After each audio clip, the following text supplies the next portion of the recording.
الله نحمده ونستعينه ونستغفره ونؤمن به ونتوكل عليه ونعوذ بالله من شرور أنفسنا ومن سيئات أعمالنا من يهده الله فلا مضل له ومن يضلله فلا هادي له ونشهد أن لا إله إلا الله الحي القيوم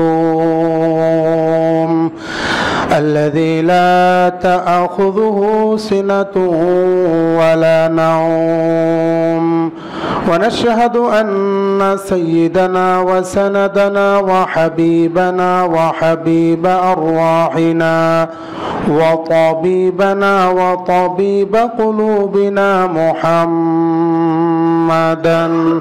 عبد الله ورسوله فقد قال الله تعالى في كلامه المجيد والفرقان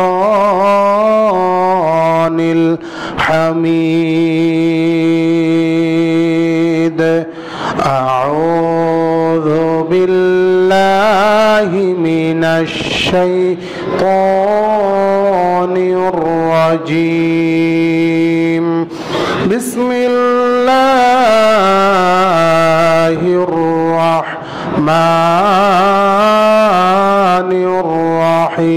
الرحيم لن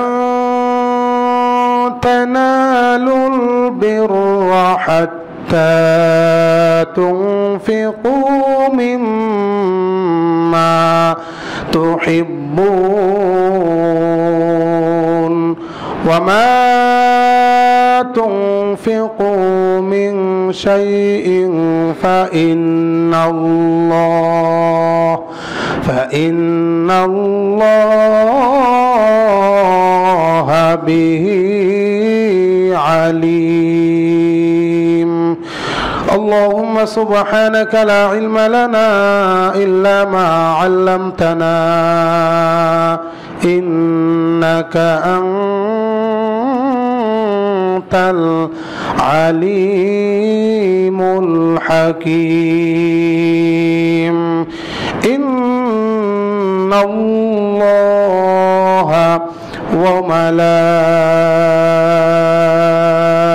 وملائكته يصلون على النبي يا أيها الذين آمنوا صلوا عليه وسلموا تسليما اللهم صل على سيدنا ونبينا وشفيعنا وحبيبنا ومولانا محمد صلى الله تعالى عليه وعلى آله وأصحابه وبارك وسلم بلغ العلا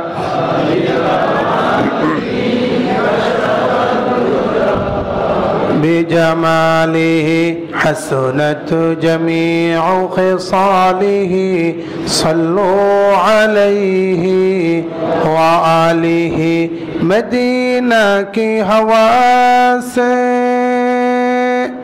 جنت کی بو آتی ہے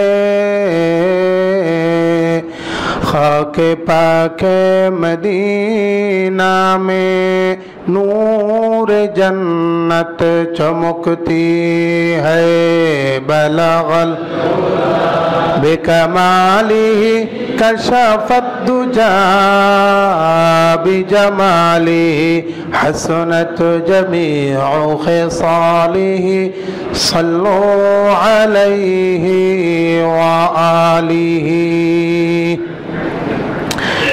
মহান আল্লাহ পাকের দরবারে অসংখ্য শুকরিয়া যে আল্লাহ মহিয়ান গরিয়ান সর্বশক্তিমান আল্লাহ পাক আমাদের সকলকে পবিত্র মাহে রবিউল আউয়ালের পত্র মসজিদে আসার এবং বসার তৌফিক দান করেছেন। সেই জন্য সকলে সুউচ্চ কণ্ঠে পড়ছি আলহামদুলিল্লাহ। কুরআনুল কারীমের সূরাতুল আলে ইমরানের 92 নং আয়াতে কারিমা তিলাওয়াত করা হয়েছে। এই আয়াতে কারিমার সাবজেক্ট বিষয়টা সম্পূর্ণরূপে আলাদা। গত সপ্তাহে আলোচনা করেছিলাম বিশ্বনবী মুহাম্মদুর রাসূলুল্লাহ সাল্লাল্লাহু আলাইহি ওয়াসাল্লামের মিলাদ সম্পর্কে। সামনে রবিউল আউয়াল মাসের অর্থাৎ 12 তারিখ আসছে। সেই উপলক্ষে যদি আল্লাহ পাক তৌফিক দান করে ইনশাআল্লাহ আগামী সপ্তাহে আলোচনা করব। কিন্তু আজকে যেহেতু স্বতন্ত্র একটা সাবজেক্ট নিয়েছি, সেই বিষয় সম্পর্কেই আলোচনা করব। এই আয়াতে কারিমার মধ্যে আল্লাহ পাক রব্বুল আলামিন সদকাহ সম্পর্কে আলোচনা করেছেন। সদকাহ শব্দটি হচ্ছে আরবি শব্দ। এই শব্দটির বাংলায় বলা হয় দান, স্বেচ্ছায় দান। অর্থাৎ কোন ব্যক্তি মহান আল্লাহ পাক রব্বুল আলামিনকে খুশি করার জন্য আল্লাহ পাকের রাস্তায় দান করার নামই হচ্ছে সদকা। এই সদকা শব্দটি আরবি শব্দ। আল্লামা ইবনে কাসির রাহমাতুল্লাহি আলাইহি তার তাফসীরুল কুরআনুল আযীমের মধ্যে উল্লেখ করেছেন, কোন ব্যক্তি যদি একমাত্র আল্লাহ পাক রব্বুল আলামিনকে খুশি করার জন্য দ্বীন ইসলামের সহযোগিতা করার উদ্দেশ্যে সদকা করে, দান করে, আল্লাহর হাবিব সাল্লাল্লাহু আলাইহি ওয়াসাল্লাম বলছেন ওই ব্যক্তির জন্য আল্লাহ পাক রব্বুল আলামিন কাল কিয়ামত দিবসে একটা শাফায়াতের ব্যবস্থা করে দিবেন। শাফায়াত এটা কেন হবে? কিয়ামত দিবসে যখন মানুষগুলো তাদের মাথার উপরে থাকবে সূর্য। এখন বর্তমানে সূর্য আমাদের থেকে অনেক অনেক মাইল দূরে আছে, কিন্তু কিয়ামত দিবসে আল্লাহ পাক রব্বুল আলামিন মুজরিমদেরকে, গুনাহগারদেরকে কষ্ট দেবার জন্য শাস্তি হিসাবে এই সূর্যটা নিয়ে আসবেন 1 হাত উপরে। 1 হাত উপরে যখন এই সূর্যটা চলে আসবে, আল্লাহর হাবিব সাল্লাল্লাহু আলাইহি ওয়াসাল্লাম বলছেন কিয়ামতের সমস্ত মানুষগুলো থাকবে উলঙ্গ। সেখানের মধ্যে ওলি আর গায়রে ওলির মধ্যে কোনো পার্থক্য থাকবে না। যিনি ওলি থাকবেন তিনিও সেখানে উলঙ্গ, যিনি গুনাহগার তিনিও উলঙ্গ। হযরতে আয়েশা রাদিয়াল্লাহু তাআলা আনহা বলতেছেন, ইয়া রাসূলুল্লাহ, আপনিও কি উলঙ্গ থাকবেন? আল্লাহর নবী বলছেন, ওগো আয়েশা, সেদিন আমিও উলঙ্গ থাকব। এখন আয়েশা রাদিয়াল্লাহু তাআলা আনহা জিজ্ঞেস করছেন, ইয়া রাসূলুল্লাহ, যদি উলঙ্গ থাকে তাহলে দুনিয়াতে একটা লোক উলঙ্গ থাকলে সবাই তার দিকে তাকায়, তবে কি কিয়ামত দিবসটি এমন হবে? আল্লাহর হাবিব সাল্লাল্লাহু আলাইহি সাল্লাম বলছেন, উপরে হচ্ছে সূর্য, সূর্যের আলোর কারণে নিচের যে জমিনটা আছে এটা থাকবে তামার। লোহাকে যদি আগুন দিয়ে হিট করানো হয় তাহলে লোহাটা লাল হয়ে যায়। যেই পরিমাণ তাপ হবে, তামাকে যদি সেই পরিমাণ আগুন দ্বারা হিট করা হয় তার চাইতে ডবল হয়। নিচের ফ্লোরটা থাকবে তামা, উপরে হচ্ছে সূর্য। দুই দিক থেকে যখন গরমের উত্তপ্ততার কারণে মারাত্মক পর্যায় ধারণ করবে, ঠিক সেই মুহূর্তে কোনো ব্যক্তি আরেক ব্যক্তির দিকে তাকানোর সুযোগ থাকবে না যে ওই লোকটা কি উলঙ্গ নাকি কাপড় পরিহিত। এমন অবস্থা থাকবে। আল্লাহর নবী সাল্লাল্লাহু আলাইহি ওয়াসাল্লাম বলছেন, ঠিক সেই কঠিন মুহূর্তে কেউ কারো কোনো খবর রাখবে না। ইয়াউমা ইয়াফিরুল মারউ মিন আখিহি ওয়া উম্মিহি ওয়া আবিহি ওয়া সাহিবাতিহি ওয়া বানিহি। যখন কিয়ামতের ময়দানের মধ্যে বিচার শুরু হয়ে যাবে, মানুষগুলো টেনশনে থাকবে, আহারে আমি কিভাবে বাঁচতে পারবো। আল্লাহ তাআলা এখনো পর্যন্ত জান্নাতের ফয়সালা দেয় নাই, জাহান্নামেরও ফয়সালা দেয় নাই, আমি কিভাবে বাঁচবো। ঠিক সেই মুহূর্তে আল্লাহর নবী বলতেছেন, উম্মতেরা রে, ঠিক সেই মুহূর্তে তুমি দুনিয়াতে যেই দানটা করেছিলা, এই দানটা মহান আল্লাহ রাব্বুল আলামিনের কাছে তোমার পক্ষে উকিল হয়ে ওকালতি করবে। জোরে বলেন সুবহানাল্লাহ। শীতে ধরেছে আপনাদেরকে? কারা কারা শীতে ধরছে একটু হাত তোলেন তো। ওই যে একজন হাত তুলছে। শীতে ধরেছে, আবার ফ্যানও চাচ্ছি, তাহলে তো শীতে ধরার কথাই। সুবহানাল্লাহর আওয়াজের স্টাইলে বোঝা যাচ্ছে যে আপনাদের কি শীতে ধরছে। শীতের এখনো দেরি আছে, কমপক্ষে একেবারে ডিসেম্বরের 20 তারিখের পরে একটু একটু শীত লাগবে। শীত চলে গেছে মামার বাড়িতে বেড়াবার জন্য। তো আল্লাহর নবী সাল্লাল্লাহু আলাইহি ওয়াসাল্লাম বলছেন, ঠিক সেই মুহূর্তে এই সাদকা তোমার জন্য শাফায়াত করবে আল্লাহ পাকের দরবারে। আবার আল্লাহর নবী সাল্লাল্লাহু আলাইহি ওয়াসাল্লাম হাদিসে পাকের মধ্যে বলতেছেন, আল্লাযী ইউসাদ্দিকু ফি সাবিলিল্লাহি আযযা ওয়া জাল্লা, আল্লাযী ইউসাদ্দিকু ফি সাবিলিল্লাহি আযযা ওয়া জাল্লা ফালাহু আজরান। আল্লাহর নবী সাল্লাল্লাহু আলাইহি ওয়াসাল্লাম বলতেছেন, যেই ব্যক্তি আল্লাহর রাস্তায় দান করবে, নিজের অর্থ কড়ি থেকে দান করবে, নিজের পকেট থেকে টাকা দিয়ে দান করবে, আল্লাহর হাবিব সাল্লাল্লাহু আলাইহি ওয়াসাল্লাম বলতেছেন, কাল কিয়ামত দিবসে আল্লাহ তাআলা তার জন্য দুইটা প্রতিদান রেখে দিয়েছেন। দুইটা প্রতিদান। এক নাম্বার হচ্ছে তার পক্ষে ওই দানটা শাফায়াত করে আল্লাহর জান্নাতে নিয়ে যাবে। মাইকের সাউন্ড কমে, যেন সুবহানাল্লাহর আওয়াজও সাউন্ড কম হবে নাকি? জোরে বলেন সুবহানাল্লাহ। মাইক যাই হোক, কিন্তু আপনাদের আওয়াজ যেন ঠিক থাকে। আমার আওয়াজ তো ঠিক আছে, তাহলে আপনাদের আওয়াজ ঠিক থাকবে না? আমি একা মানুষ, আমার আওয়াজ একবার পিছন পর্যন্ত শুনতেছেন, তাহলে আপনাদের এতজনের আওয়াজটা আমি শুনবো। আল্লাহর হাবিব বলতেছেন, লাহু আজরান, তার জন্য দুইটা প্রতিদান। কয়টা প্রতিদান? জোরে বলেন কয়টা? এক নম্বর, তার পক্ষে, যেই লোকটা দান করেছে তার পক্ষে। আল্লাহর নবী সাল্লাল্লাহু আলাইহি ওয়াসাল্লাম বলতেছেন, তার জন্য দুইটা প্রতিদান। এক নাম্বার প্রতিদান হলো, এই লোকটা যখন কাল কিয়ামত দিবসে আল্লাহর দরবারে উঠবে, যেই দানটা করেছে আল্লাহর রাস্তায়, এটা স্বয়ং আল্লাহ তাআলার সাথে ওকালতি করবে। আল্লাহ তাআলা বলবেন, লোকটা তো গুনাহগার, তাকে জাহান্নাম দিতে হবে।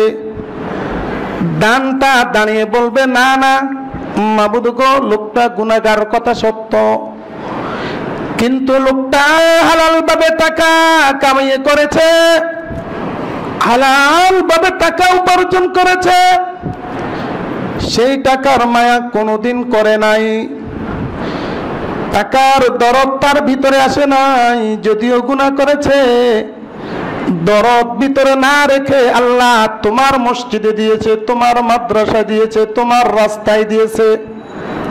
আল্লাহ তাআলা বলবেন, তবে তুমি কি চাও? দান জেগে উঠে বলবে, মাবুদ রে, আমি আর কিছু চাই না। আমার বক্তব্য হলো তুমি তোমার বান্দাকে আমার দিকে তাকাইয়া হলেও জান্নাত দান করে দাও। এইবার বুঝে যায় শীতে ধরে নেই, শীত চলে গেছে না। এক নম্বর প্রতিদান তার পক্ষে শাফায়াত, দ্বিতীয় নম্বর প্রতিদানটা কি?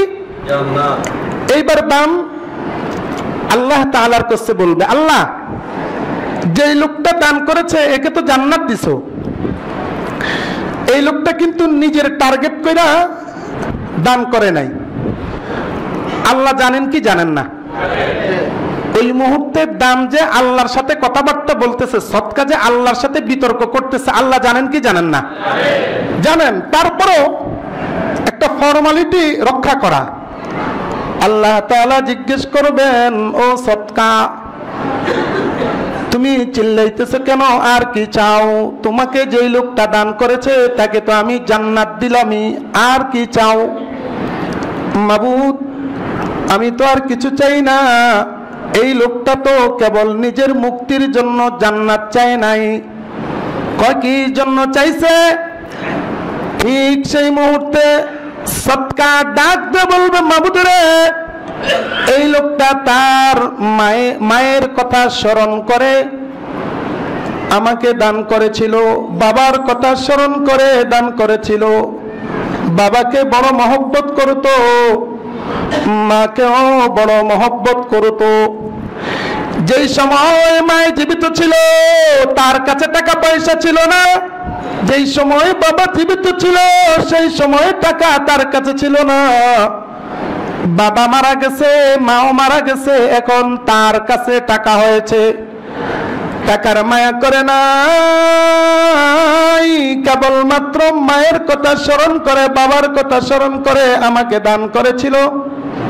আল্লাহ গো, যার কথা স্মরণ করে দান করেছে, আল্লাহ আমি চাই তুমি তাকেও জান্নাতের ফয়সালা করে দাও। ঠিক সেই মুহূর্তে আল্লাহ তাআলা বলবেন, আব্দুল্লাহর মা কোথায়?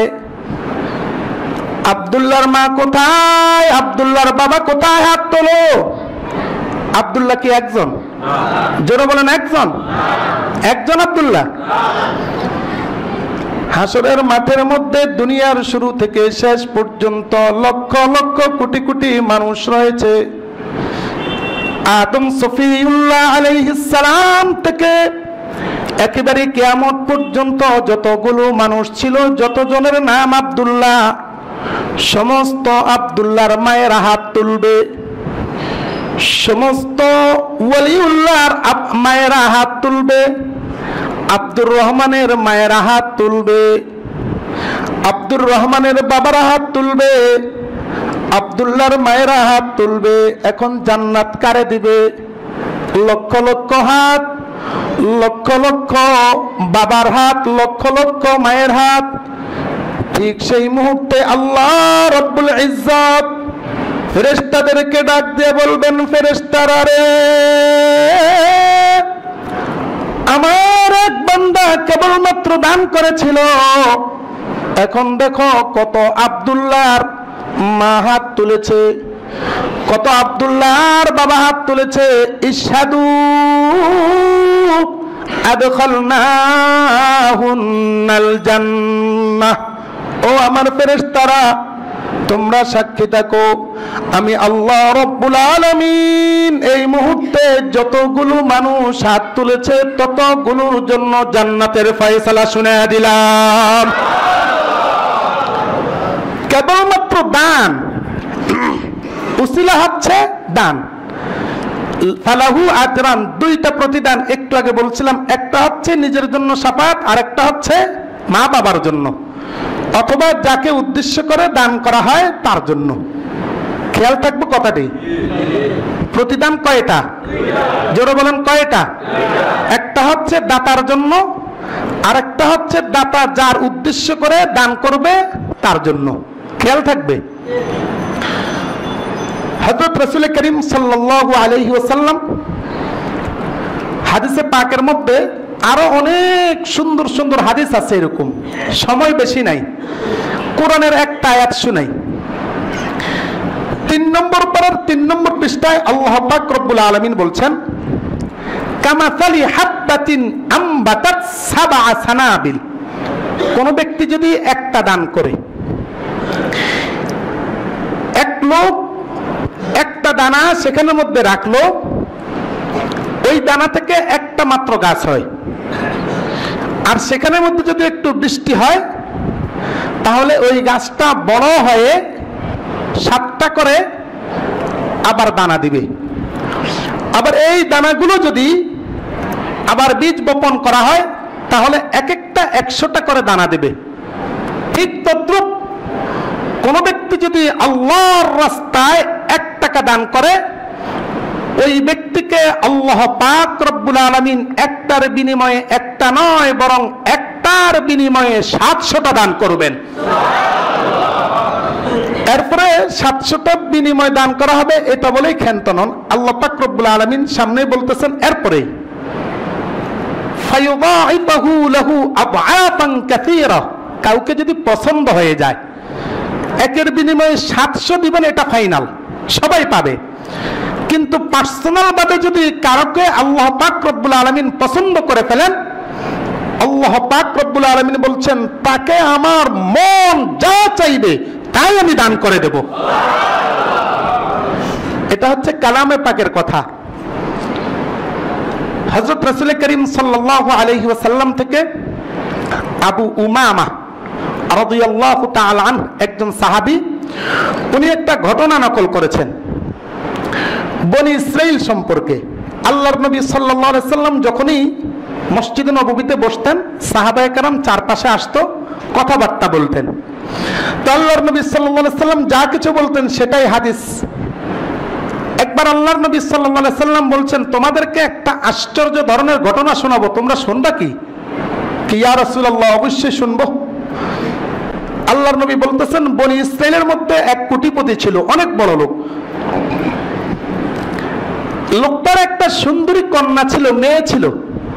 একদিন তার দরজার মধ্যে ফকির কড়া না দিল, টক টক করলো। মেয়েটি দরজা খুলছে, খুলে দেখছে তার পরনের মধ্যে একেবারে জীর্ণ শীর্ণ পুরাতন কাপড় চোপড়। দেখলে একটু ঘৃণারও উদ্রেক হবে। এখন মেয়েটি বলতেছে, কি চাও? আমাকে যদি কিছু টাকা দান করতে, আমি 3 দিন পর্যন্ত খাবার খাই নাই। আমাকে যদি কিছু টাকা পয়সা দিতা, আমি খাবার খেতাম। মেয়েটি ঘরের মধ্যে কিছু ছিল না, ঘরের মধ্যে যে দেখতেছে একটা রুটি আছে, একটা রুটি, জবের রুটি। মেয়েটি জবের রুটিটা ভিক্ষুককে দিয়ে দিল। এমন সময় বাবা আসছে, এই তুমি কি করছো? আমি ভিক্ষুককে রুটি দান করলাম। কেন দান করছো? খুব রাগ হয়ে গেছে। এক পর্যায়ে তার হাতের কবজিটা ফেলে দিয়েছে, রাগ হয়ে মেয়েটির হাতের কবজি ফেলে দিয়েছে। কেন দিয়েছো তুমি? আল্লাহর কুদরত, বাবা অহংকারী মানুষ ছিল, মেয়ের হাত ফেলে দিয়েছে কেবলমাত্র দান করার জন্য।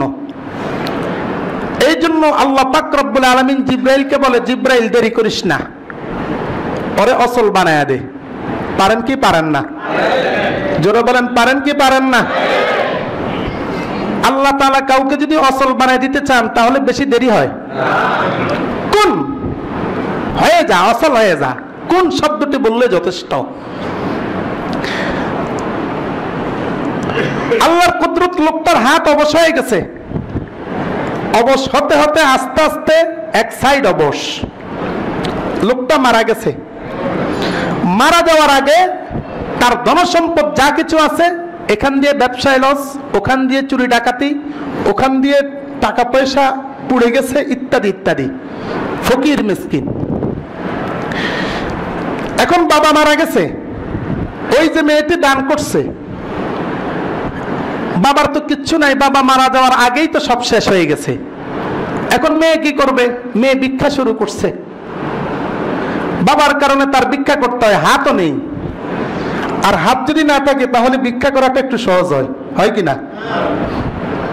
ভিক্ষা করাটা একটু সহজ না, হাত না থাকলে একটু বেশি দেয়। এবার মেয়েটা অন্য এক দরবারে গেছে, আরেক বড় লোকের ঘর ভিক্ষা করার জন্য।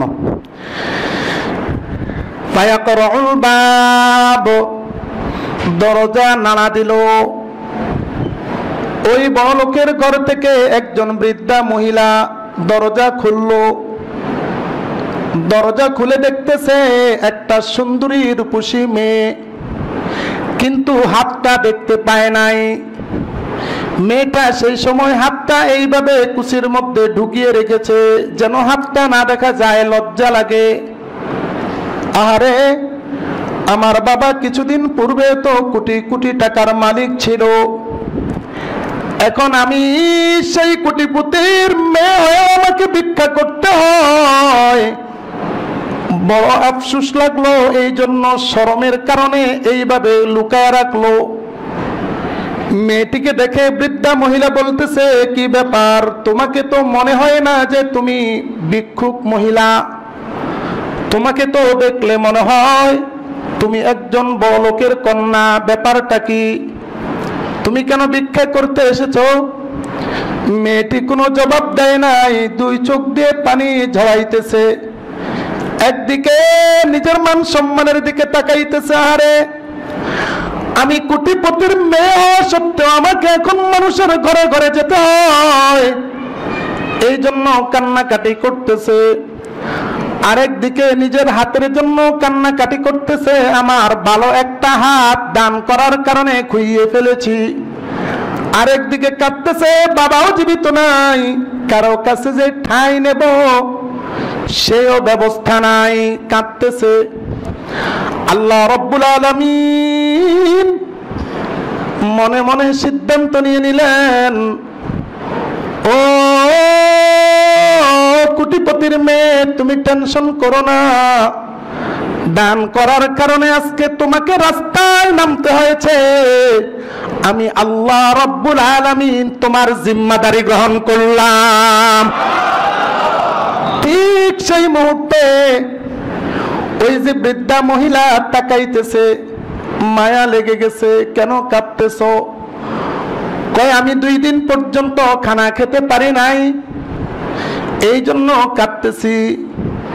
কয় তোমাকে খানা দেব, তার চাইতে আমি তোমাকে উত্তম একটা প্রস্তাব দেব। এবার মেয়েটি বলতেছে, কি প্রস্তাব দিবেন আমাকে বলেন, অসুবিধা নাই। মেয়ের ধারণা ছিল বুঝি আমাকে কাজ করার জন্য বলবে, কাজ করতেও প্রস্তুত। ঠিক সেই মুহূর্তে মহিলার জবান থেকে বের হয়ে গেল, আমার একটা ছেলে আছে, এখনো পর্যন্ত বিবাহ করাই নাই, অনেক দিন পর্যন্ত ছেলের জন্য মেয়ে খুঁজতেছি, মেয়ে পাচ্ছি না। সুন্দর হলে মেয়েটি চরিত্রবান হয় না, আবার চরিত্রবান হলে সুন্দর পাওয়া যায় না। আমার কাছে মনে হচ্ছে তুমি চরিত্রবান, তুমি সুন্দরী রূপসী মেয়ে, তুমি যদি রাজি থাকো, আমার টাকা পয়সার কোনো অভাব নাই, ধন সম্পদের কোনো অভাব নাই, তুমি যদি রাজি থাকো আমার ছেলেকে তোমাকে বিয়ে করিয়ে নেব। সুবহানাল্লাহ। আল্লাহ তাআলার জিম্মাদারি নিছেন কিনা? আল্লাহ তাআলা জোরে বলেন, নিছেন কিনা? এবার মেয়েটি মনে মনে ভয় পাচ্ছে, আমার তো হাত নাই, হাত তো এখনো পর্যন্ত দেখাই নাই। হাত না দেখে মহিলাটি আমাকে পছন্দ করেছে, যদি হাত দেখে ফেলে তবে তো আর পছন্দ করবে না। এবার মেয়ে প্রস্তাব করলো, আমাকে যে বিয়ে করাবেন আমার কেউ নাই, বিয়ের ক্ষেত্রে আমার ঘর বাইরের মধ্যে যাবে সেটাও তো নাই, আপনার সন্তানকে অথবা আপনার যে মেহমান যাবে সেই মেহমানদেরকেও তো আপ্যায়নের কোনো ব্যবস্থা নাই। মহিলা বলতেছে, তোমার কোনো টেনশন নাই, তুমি যদি রাজি থাকো এখনই আমি বিয়ের ব্যবস্থা করে ফেলবো, তোমার বাড়িতে যাওয়ার দরকার নাই। মেয়েটি রাজি হয়ে গেল, ভিতরে কিন্তু ভয়, আমার তো হাত নাই, আমার বাবা তো আমার হাতটা কেটে ফেলেছে, আমার হাত নাই, যদি আমার স্বামী আমার হাতটা দেখতে পায় তবে তো আবার তালাক দিয়ে দিবে। মনে মনে ভয় পাচ্ছে আর আল্লাহ তাআলার কাছে দোয়া করতেছে, ও মাবুদ, আমার দরকার ছিল না বিয়ে বসার জন্য, কিন্তু যেহেতু তোমার বিধান বিয়ে বসা, সেই জন্য আমি বিয়ে বসেছি। মাবুদ, তুমি আমার ব্যবস্থা করে দিও। বিয়ে হয়ে গেল, খাবারের আয়োজন করা হলো। তৎকালীন বনি ইসরাইলের পদ্ধতি ছিল, বিয়ে যখন হয়ে যাবে স্বামী স্ত্রী দুইজনকে এক প্লেটের মধ্যে খাবার দেওয়া হবে, তারা দুইজনে একত্রিত হয়ে খাবার খাবে। এটা বিশ্বনবী সাল্লাল্লাহু আলাইহি ওয়াসাল্লামের সুন্নত, এক প্লেটে খাবার খাওয়া। তবে স্ত্রীর সাথে এক প্লেটে খাবার খাওয়া হচ্ছে সবচেয়ে বড় সুন্নত। আল্লাহর নবী বলতেছেন, উম্মতরা, তোমার স্ত্রীর সাথে তোমার ভালো সম্পর্ক নাই, তোমার স্ত্রী তোমাকে ভালোবাসে না, এক প্লেটে খাও, এই সুন্নতটা পালন করো। আল্লাহ রাব্বুল আলামিন তোমাদের দুইজনের মধ্যে নতুন করে ভালোবাসা জন্মায় দিবেন। আমলটা করতে পারবেন? পারবেন? অনেকের সাথে বোর সাথে মিল নাই, সারা জীবন বোরে ঠাস করে থাপ্পড় মারছে, এখন যদি যায় বলে যে তোমার লগে খানা খামু, তাহলে বউ বলবে কি ঠিসারা করো নাই, নতুন করে কি আনছো খবর। এখন থেকে অভ্যাস করে নেন স্ত্রীর সাথে খানা খাবার, অভ্যাস করে নেন পার্সোনাল ভাবে। অন্য জায়গায় তেমন একটা খাবেন না, আপনার স্ত্রীর সাথে খাবেন, আর একটু মাঝে মাঝে দুষ্টামিও করবেন। আল্লাহ পাক রব্বুল আলামিন আপনাদের মধ্যে একেবারে চিরতরে মহব্বতের ব্যবস্থা করে দিবেন। সুবহানাল্লাহ বললে হবে না, আমল করবেন। জোরে বলেন, আমল করবেন। অনেকে লজ্জা পাইতেছে, আবার যারা বিয়ে করে না ওরাও কয় ইনশাআল্লাহ। ওরা চিন্তা করতেছে যে আমরাও শুরু করে দিব বিয়ার পরে, এখন না। আন্দাজি ফান্দাজি যে কোনো লোকের সাথে খানা খাইলে তোমার আবার ঠিক হইব না, বিয়া যখন করবা তখন করো। যাই হোক, একসাথে খানা খাওয়া রাসূলের আদর্শ, সুন্নত। ওই যে বলতেছিলাম, মেয়েটির হাত নাই, এখন খানা খাইতে বসছে। এখন খানা যদি খাইতে হয় কোন হাতে খাইতে হয়? জোরে বলেন, কোন হাতে? নাকি বাম হাতে খাবেন? অনেকে বাম হাত দিয়ে চা খায়। আল্লামা মুস্তাফা আল হুসাইনি দামাত বারাকাতুহুম অনেক বড় একজন আলেম, নোয়াখালী বাড়ি। নোয়াখালী মানুষটা একটু চালাকও হয়। তো উনি একটা হোটেলে বসছেন, হোটেলে বসার পরে খাবার দেওয়া হয়েছে, তা হাড্ডিটা তিনি একটু কামড়ে কামড়ে খাচ্ছেন। তো পাশে এক ভদ্রলোক প্যান্ট শার্ট টাই টুই পরা ইত্যাদি ইত্যাদি, তো স্টাইল করতে যায় বাম হাতে চাটা খাচ্ছে। এখন ওনাকে যখন দেখলো যে হাড্ডিটা কামড়ায় কামড়া খাচ্ছে, তো বলতেছে যে হুজুর, আপনার দেশে কুকুরে কি খায়? এর অর্থ হলো কুকুরে যদি, উনি যদি প্রশ্নের জবাব দিতে হয় তাহলে বলতে হবে কুকুরে খায় হাড্ডি। তাহলে ওনার সাথে একটা কুকুরের সাদৃশ্যতা হলো, লজ্জা দেওয়া। তো হুজুর তো চালাক মানুষ, আরো হচ্ছে নোয়াখালীর মানুষ। তো উনি বলতেছে, আমগো দেশে কুকুরে ঠ্যাংয়ের উপর ঠ্যাং দিয়ে বাম হাতে চা খায়, আমরা আজ থেকে কোন হাতে খাবো? জোরে বলেন, কোন হাতে? এটাও রাসূলের একটা সুন্নত।